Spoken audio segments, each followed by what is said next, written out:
Another day, another Labour MP suspended. Racism, sexism and anti-Semitism has been exposed within the Labour Party. A now former minister, Andrew Gwynn, has been sacked, and Burnley MP Oliver Ryan has now been suspended. Certainly. Below is a rewritten version of your content in simple, natural English with improved grammar, tone, and flow, free from repetition or complex wording. I've expanded it into a more detailed version, 2,500 words, that retains the meaning and impact of the original piece, while presenting it in a clear and relatable tone like how a human would speak in an article or video narration.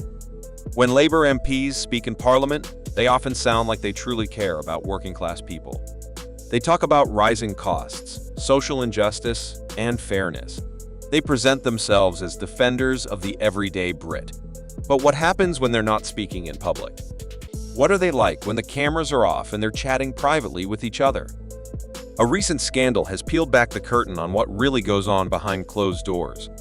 It turns out that some Labour politicians have been caught making harsh, offensive, and deeply inappropriate remarks about the very people they claim to represent.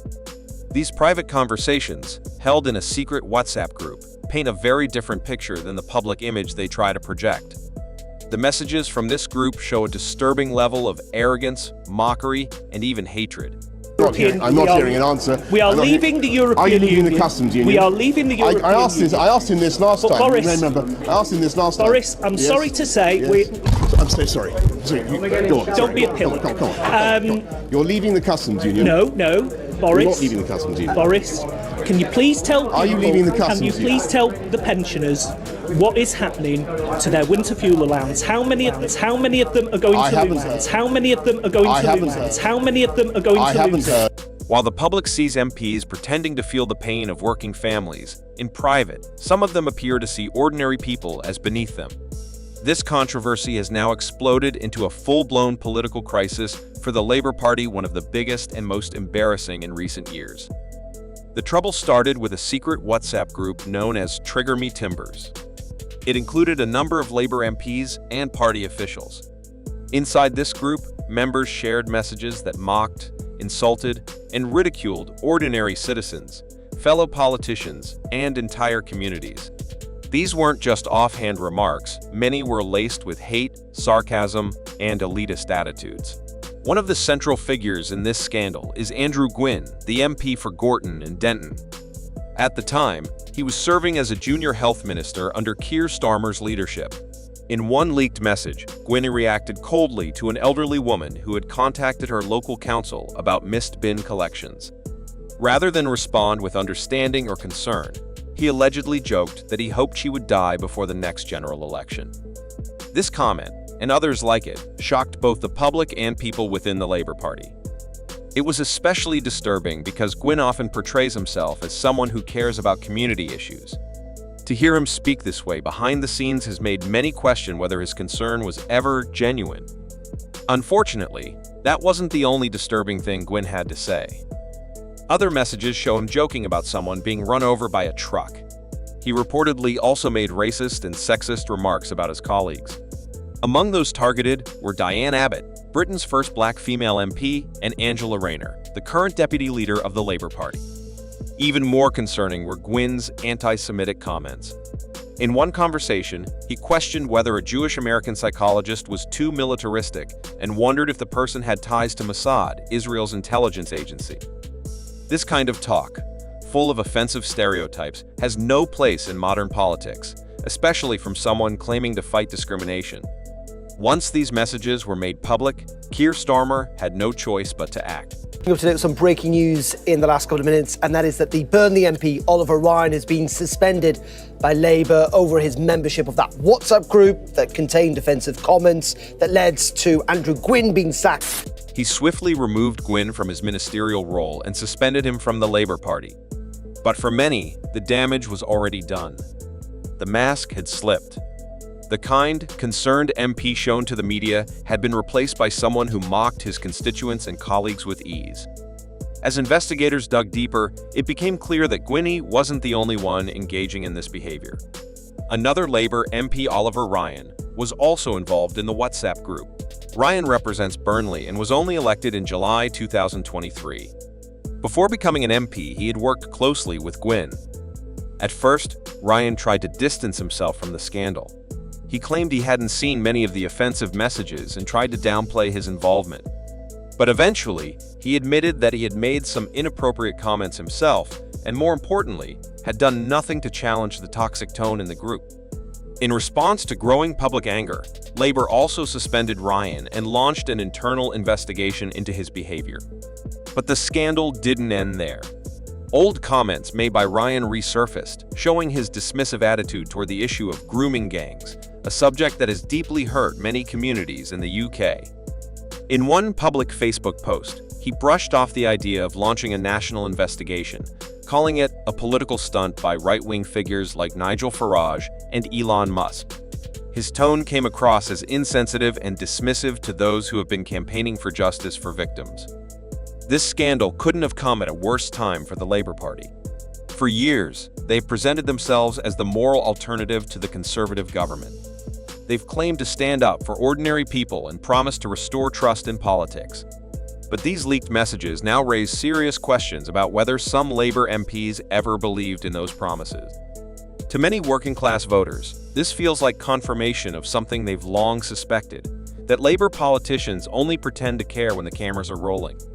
In private, some of them seem to look down on the very people they depend on for votes. The Conservatives have wasted no time in taking advantage of the scandal. Richard Holden, the Shadow Paymaster General, publicly demanded that both Gwynne and Ryan be expelled from the Labour Party. He said keeping them in the party would show that Labour tolerates elitist and hateful views behind closed doors. I think this is a matter for the Labour Party, Michelle. When you ride to power on the sort of preachings of probity, honesty, and reforming the way in which Parliament operates, and then you see grubby little WhatsApp groups like this happening, you do ask yourself, why would they do that? And I think a lot of people get their lead from their leader. And I personally think Keir Starmer is extremely duplicitous. I think this is a duplicitous way to lead your life. And for me, Labour have got to deal with it in the way they decide to deal with it. And if you follow through from what they said before the election, they really should take some quite radical action. But that's a matter for them. What do you determine to be radical action? Well, I think, as Barry says, they've got to have an internal investigation. There are clearly other people on this WhatsApp group. I don't know the facts, but if some of this stuff is true, then it's pretty damning towards their constituents. Yeah. But in answer to your question on by-elections, I've had a look. It would be a juicy by-election in Mr. Gwynne's seat. So I think it would be for us manna from heaven if he were to resign, or any of the others were to resign. It's a perfect time for us to be fighting by-elections. So arguably an own goal by the Labour Party, but I think it's a matter for them. Keir Starmer is now under intense pressure, not just from political opponents, but from within his own party. Many are asking how this toxic culture was allowed to grow in the first place. Reports suggest that concerns about the Trigger Me Timbers group had been raised over a year ago. If true, why wasn't something done earlier? This scandal has also revealed a deep contradiction in Starmer's leadership. He has tried to brand himself as tough on hate speech, anti-Semitism, and sexism. But under his watch, some of his own MPs were participating in exactly that kind of behavior. Critics say this isn't just about a few bad apples. It's about the kind of culture Labour has allowed to fester. If offensive comments were being ignored until they became public, what does that say about the party's values? This isn't just about bad press. There are now legal and political consequences. The UK Parliament Standards Watchdog has opened an investigation into Andrew Gwynne. They are examining whether his actions have damaged the reputation of Parliament. If found guilty, he could face anything from a formal warning to being suspended from Parliament altogether. Greater Manchester Police have also confirmed they received complaints about the messages. Although they classified it as a non-crime hate incident, meaning no charges will be filed, it still adds more public scrutiny to an already damaging situation. On top of that, local Labour councils have been affected. Some of the people in the WhatsApp group were not MPs, but local Labour councillors and officials. A number of them have already been suspended while investigations continue. If more wrongdoing is uncovered, Labour could find itself facing a full-blown institutional crisis. Perhaps the most damaging part of this entire scandal is what it reveals about Labour's relationship with the people. The messages don't just show inappropriate humor, they expose a deep level of disrespect for ordinary voters. Instead of listening and supporting, some Labour politicians were laughing at them in private. For a party that has long claimed to represent the working class, this feels like a betrayal. Many people already felt distant from politics, but this scandal might push them even further away. If Labour leaders don't take real, meaningful action, not just suspensions or apologies, they risk losing the very people they need to win elections. Labour cannot afford to ignore this. It's not enough to say the comments were wrong.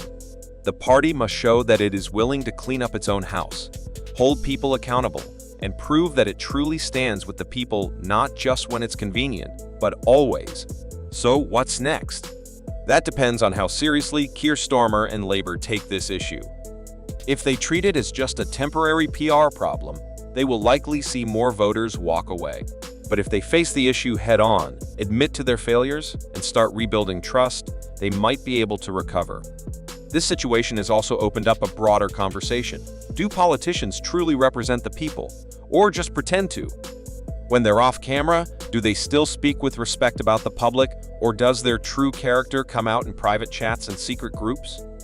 What do you think about how some politicians, especially from Labour, speak about the public when they think no one's watching? Do you believe this scandal reveals a deeper problem in politics as a whole? Are these just isolated cases, or is this part of a bigger issue where leaders see themselves as superior to the people they serve? Let us know your views in the comments. This isn't just about politics, it's about trust, honesty, and the kind of country we want to live in.